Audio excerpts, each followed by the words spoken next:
ఓం శ్రీ గురుభ్యో నమః. శుభోదయ శుభాకాంక్షలు. శుభ శుక్రవారం.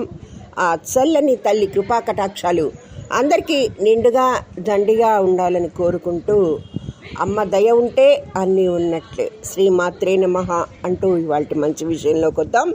హ్రీంకారాసన గర్భితానలసికాం సౌక్లీం క్లాం బిభ్రతీం సవర్ణాంబరధారిణీం వరసుధాధౌతాం త్రినేత్రోజ్వలాం వందే పుస్తకపాశమంకుశధరాం స్రగ్భూషితాముజ్వలాం త్వాం గౌరీం త్రిపురాం పరాత్పరకళాం శ్రీచక్రసంచారిణీం సకుంకుమ విలేపనామళికచుంబికస్తూరికాం సమందహసితేక్షణాం శిశరచాప పాశాంకుశాం అశేషజనమోహిని మరుణమాల్య భూషోజ్వలాం జపాకుసుంభాసురాం జపవిధౌ స్మరేదంబికాం సర్వమంగళమాంగళ్యే శివే సర్వార్థ సాధకే శరణ్యే త్రయంబకే దేవి నారాయణి నమోస్తుతే అంటూ ఆ తల్లిని ప్రార్థిస్తూ ఇవాళ ఒక చక్కటి మంచి విషయం చెప్పుకుందాం. ప్రాణావసాన సమయంలో దేన్ని స్మరిస్తామో దానిలోనే లయమవుతాము. అందువల్ల వెళ్ళేటప్పుడు విడవక భగవంతుణ్ణి స్మరిస్తూ ఉండాలి. అవసాన సమయాన పరమాత్మ పేరు మనకి స్ఫురణకి ఉండాలంటే మనం సదా స్మరణని అభ్యసించాలి. మన మనస్సుకి ఎవరిపై ప్రేమ ఎక్కువగా ఉంటుందో, మన తల్లిదండ్రుల పిల్లలు, మనస్సుకు నచ్చిన వారు, జంతువులు, పక్షులు, చెట్లు, చివరిగా దేవతలు, మీకు వీటిలో వేటిని మీ మనస్సు చివరి దశలో స్మరణ చేస్తుందో మీరు వాటి యందు లీనమవుతారు. వీటిపై ఆ పరమాత్మకి హక్కు లేదు. మీ మనస్సు ఏది స్మరణ చేస్తే ఆ జన్మ మీకు కలుగుతుంది. ఇక్కడ జడభరతుని కథని గ్రహిద్దాం. అతడు రాజ్యాన్ని, భార్యని, సంతానాన్ని పరిత్యజించి సన్యాసి అవుతాడు. భక్తి భావ బంధురుడై భగవంతుణ్ణి జప తపాదులతో స్తోత్రం చేస్తాడు.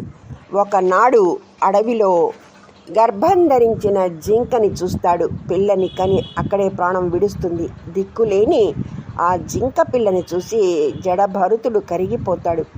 దాన్ని నిరంతరం ఆత్మీయతతో జాగ్రత్తగా పోషిస్తాడు. భగవంతుని క్రమంగా విస్మరిస్తాడు. జింక పిల్లతోనే లోకం అన్నట్లు వ్యవహరిస్తాడు. తనకి ప్రయాణకాలం ఆసన్నమైంది. భగవంతుణ్ణి మర్చిపోయి జింక పిల్లనే స్మరిస్తాడు. జింకనే స్మరిస్తూ ప్రాణత్యాగం చేయడం వల్ల మరు జన్మలో జింకై పుట్టాడు.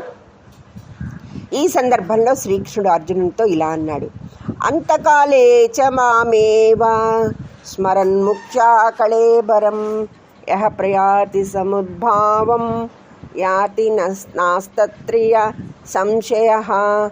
ఎవడు మరణకాలంలో కూడా నన్నే స్మరిస్తూ శరీరాన్ని విడుస్తాడో అతడు నా స్వరూపాన్నే పొందుతాడు. ఈ విషయంలో సందేహం లేదు. యం యం వాపి స్మరన్ భవాం చజంతే కళేబరం తం తమేవైతి కౌంతేయ సదా తద్భావభావితః.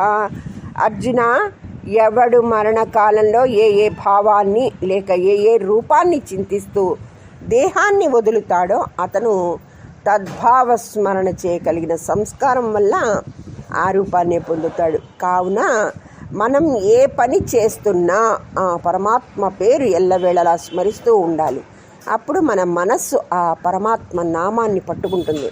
మన చివరి ఘడియల్లో మన మనస్సు పరమాత్మ నామాన్ని స్మరణ చేస్తుంది.